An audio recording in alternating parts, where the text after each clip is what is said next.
नमस्कार दोस्तों, मैं हूं अर्पित मिश्रा तेजस। कवि जी कमाल हो के इस बेहतरीन कार्यक्रम में आज हमारे साथ हैं हरदोई जनपद की बहुत ही लाडली कवित्री जिनका नाम होता है पल्लवी मिश्रा। आपका हार्दिक स्वागत है। कवि जी कमाल हो के सभी दर्शकों को मेरा सादर नमस्कार। आइए हम पल्लवी जी से बातचीत करते हैं और जानते हैं उनके इस जर्नी के बारे में कि उन्होंने कविता की यात्रा कहां से प्रारंभ की। आप हमारे दर्शकों को बताएं। देखिए, हमारे जनपद हरदोई में प्रतिवर्ष एक आयोजन होता है, हरदोई मेला महोत्सव या हरदोई युवा महोत्सव, जिसमें बहुत सारे प्रतियोगिताएं रखी जाती हैं, जैसे कलर सज्जा प्रतियोगिता, मेहंदी प्रतियोगिता और साथ में काव्य पाठ प्रतियोगिता भी होती है। तो मैंने भी उसमें ऐसे ही प्रतिभाग किया और उसमें ऐसा उसका नियम बनाया गया था कि जो भी प्रतिभागी प्रथम आएगा उससे हम अपने प्रोफेशनल कवि सम्मेलन में स्थान लेंगे। तो उसमें प्रतिभाग करने के बाद में मेरा स्थान प्रथम रहा और ऐसे ही धीरे धीरे जर्नी आगे शुरू हुई और अभी तक चल रही है। बिल्कुल, बहुत सुंदर बात कही, क्योंकि कहीं ना कहीं से कोई ना कोई यात्रा प्रारंभ होती है और आगे चल करके अपनी परिपूर्णता की ओर बढ़ती है। ऐसे ही मैंने कभी शेर कहा था कि चमक जिनमें नहीं होती सितारे वो नहीं होते, चमक जिनमें नहीं होती सितारे वो नहीं होते, सितारों की हमेशा ही अलग पहचान होती है। आइए पल्लवी जी से उनकी कुछ कविताएं हम सुने और एक आध कविताएं आप सुनाएं हमारे दर्शकों को। आपका स्वागत है। देखिए, मैं मुख्य रूप से श्रृंगार लिखती हूँ, श्रृंगार, प्रेम, भक्ति। तो श्रृंगार का जो महत्व है वो कुछ ऐसे है कि हमारे दैनिक जीवन में भी हर जगह श्रृंगार ही श्रृंगार है। आप देखेंगे तो माँ का प्रेम, पिता का वात्सल्य, भाई का प्रेम, चाहे वो नायक नायिका हो, श्रृंगार बहुत ही महत्वपूर्ण अंग है जीवन का। तो श्रृंगार कुछ ऐसे काम करता है कि जब इतना गंभीर पुरुष जैसे मर्यादा पुरुषोत्तम श्री राम, जब वो अपनी माँ की गोद में खेलते हैं तो कैसे नन्हे बालक बन जाते हैं सिर्फ श्रृंगार के कारण। अभी 4 पंक्तियों में दिखाने का प्रयास किया है। छम छम बाजे राम की पैजनिया,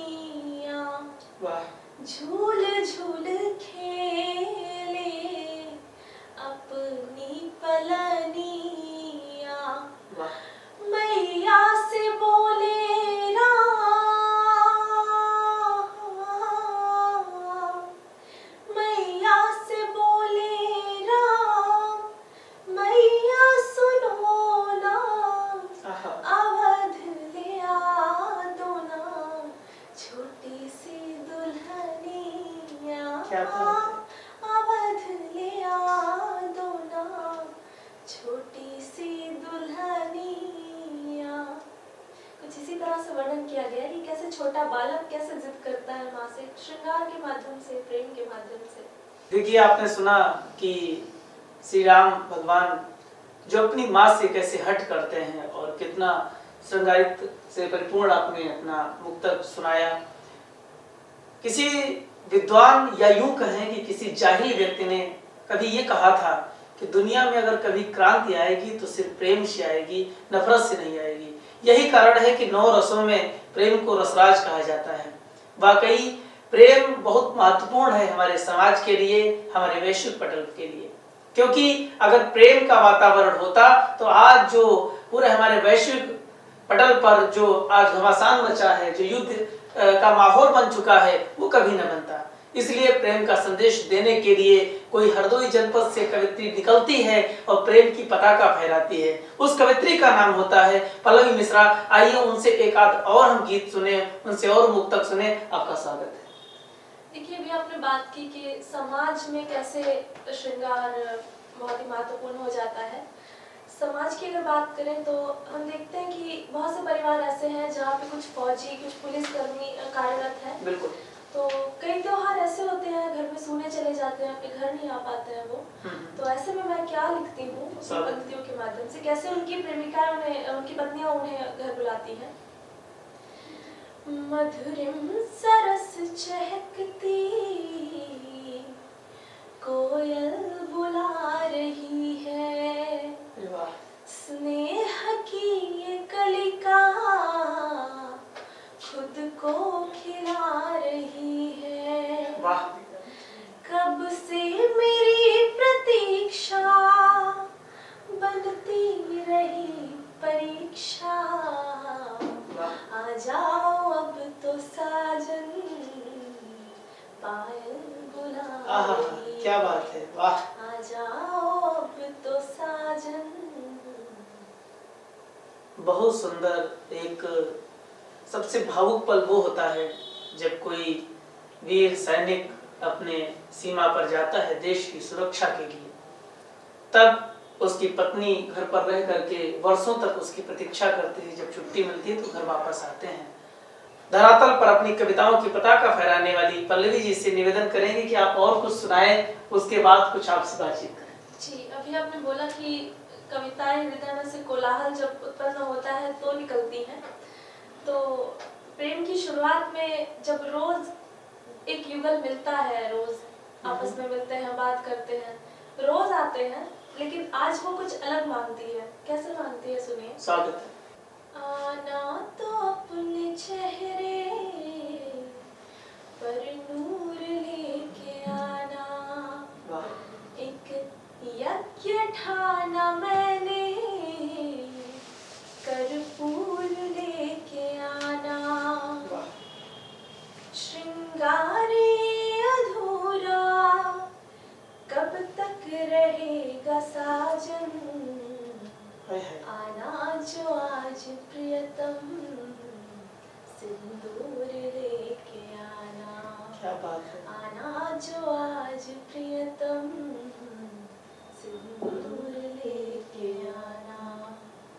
बहुत सुंदर। आना जो आज प्रियतम सिंदूर लेके आना। हमने कभी लिखा कि नया संकल्प होता है कोई बंधन नहीं होता, नया संकल्प होता है कोई बंधन नहीं होता, कोई राधा नहीं होती, कोई मधुबन नहीं होता, और समर्पित भावना संबंध को आगे बढ़ाती है, जहां पर स्वार्थ होता है वो अपनापन नहीं होता। श्रृंगारिकता की ये चेतना ऐसी चेतना होती है जो किसी भंवरे को अपनी ओर आकर्षित करने की क्षमता रखती है। अभी आपने बोला कि प्रेम में नष्ट होने से लेकर नष्ट करने तक की ऐसी क्षमता होती है, तो ऐसे में कैसे कोई अपने विचारों को नष्ट करके नए विचार में आता है, नए विचारों को अपने अंदर धारण करता है। ये 4 पंक्तियों के माध्यम से मैं दिखाती हूँ कि तेरे लिए स्वयं को गुमनाम कर लिया है, क्या बात है। भौतिक विचार को अब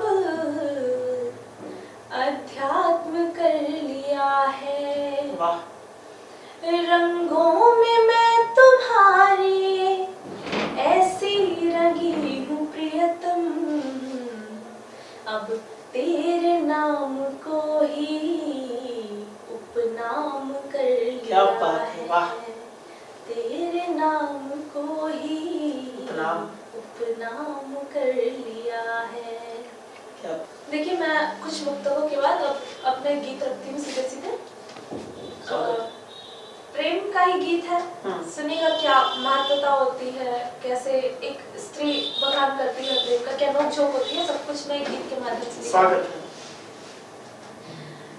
अंधियारों में तुम चंदा हो, तुमसे ही उजियार, तुम में ही सिमटी जाऊं मैं, तुमसे ही विस्तार, तुम में ही सिमटी जाऊं मैं, तुमसे ही विस्तार, तुम मेरा जीवन आधार, तुम मेरा जीवन आधार, मेरी अल्हड़ बचकानी सी बातों पर मुस्काओ तो प्रेम की मूरत लगते हो। क्या बात है। दुनिया में तो शेर बने फिरते हो तुम, जो मैं रूठूं तो भोली सूरत लगते हो, जब मैं झगड़ूं बन जाती है, जब मैं झगड़ूं बन जाती है नींद तेरा हथियार, तुम मेरा जीवन आधार, तुम मेरा जीवन आधार। वैसे प्रेमी तो बहुत सारी तारीफें करते हैं अपनी प्रेमिकाओं की, लेकिन जब एक प्रेमिका कैसे प्रशंसा करती है, ये मैंने अपनी 4 लाइनों में दिखाया है। स्वागत है। कि तारों जैसी प्यारी प्यारी आँखों पर मैं तो अपना तन मनवारा करती हूँ। क्या बात है। पीले कुर्ते में तुमको जब देखूं तो नैनों से ही नजर उतारा करती हूँ। क्यों इतने प्यारे हो कि जीना होता दुश्वार, क्यों इतने प्यारे हो कि जीना होता दुश्वार। तुम मेरे जीवन आधार, तुम मेरे जीवन आधार। प्रेम में एक छोटा सा सपना लेकर चलती हैं प्रेमिकाएं। क्या लेकर चलती हैं देखिएगा। स्वागत है। चाहे सूरज हो चाहे अंधियारा हो, चाहे सूरज हो चाहे अंधियारा हो, कदम कदम पर साजन साथ तुम्हारा हो। कल को अपनी ऐसा एक छोटा परिवार हमारा हो। क्या बात है। वाह। तुमसे ही मुस्कान हो मेरी, तुमसे ही मुस्कान हो मेरी, तुमसे ही श्रृंगार। तुम मेरे जीवन आधार, तुम मेरे जीवन आधार। क्या बात है। वाह, बहुत सुंदर, बहुत प्यारा गीत। बहुत अच्छी बात की आपने और बड़ी तारीफ वाला भी विषय आया और बाद में अंतिम विषय ये भी आया कि सपना कैसा होना चाहिए। मैंने कभी 4 पंक्तियां लिखी थी, वो आपके लिए पढ़ देता हूँ मैं। वो कितना मतवाला होगा, हद से बेहद आला होगा। वो कितना मतवाला होगा, हद से बेहद आला होगा, जिसके दिल में तुम रहती हो, जिसके दिल में तुम रहती हो, वो कितना दिल वाला होगा, वो कितना दिल वाला होगा। और आगे आगे बात ये भी कर देता हूँ कि क्या होता है आपका इससे आया कि साजन, ऐसी बात आपने की। एक मैंने कभी शेर लिखा था कि तो मैंने तुमको अपना तन मन माना है, मैंने तुमको अपना तन मन माना है, सदियों का है तुमसे बंधन माना है, और जीवन के फूलों में तुमने रंग भरे, जीवन के फूलों में तुमने रंग भरे, हमने तुमको अपना जीवन माना है। और ये शेर सुनिएगा कि सांप समझ के दूरी करने वाली हो, सांप समझ के दूरी करने वाली हो, हमने तुमको अपना चंदन माना है, हमने तुमको अपना चंदन माना है। और ये शेर सुनो कि बोलो तेजस को कैसे भूल सकोगी, बोलो तेजस को कैसे भूल सकोगी, जिसको तुमने अपना साजन माना है। इस जीवन के फूलों में तुमने रंग भरे, हमने तुमको अपना जीवन माना है। आइए दोस्तों, हमारे साथ में थी ये बहुत ही बेहतरीन श्रृंगार की कवित्री पल्लवी मिश्रा जी। आपका बहुत बहुत धन्यवाद, बहुत बहुत आभार। आप भी देखते रहिए, फिर मुलाकात होगी नई शख्सियत नए कलम के साथ। आप देखते रहिए कवि जी कमाल। बहुत बहुत धन्यवाद। नमस्कार। नमस्कार, मैं हूं अर्पित मिश्रा तेजस, कवि जी कमाल हो के शूट पर, जो अपनी कविताओं को लेकर के आपके सम्मुख आ रहे हैं, जो अपनी कविताओं से आपको मोहित करने का प्रयास करेंगे, अपनी कविताओं से आपके अंदर एक चेतना को जागृत करेंगे, अपने श्रृंगार की कविताओं से आपके हृदय के नज़दीक पहुंचेंगे। ऐसे कलमकारों का हम स्वागत करते हैं।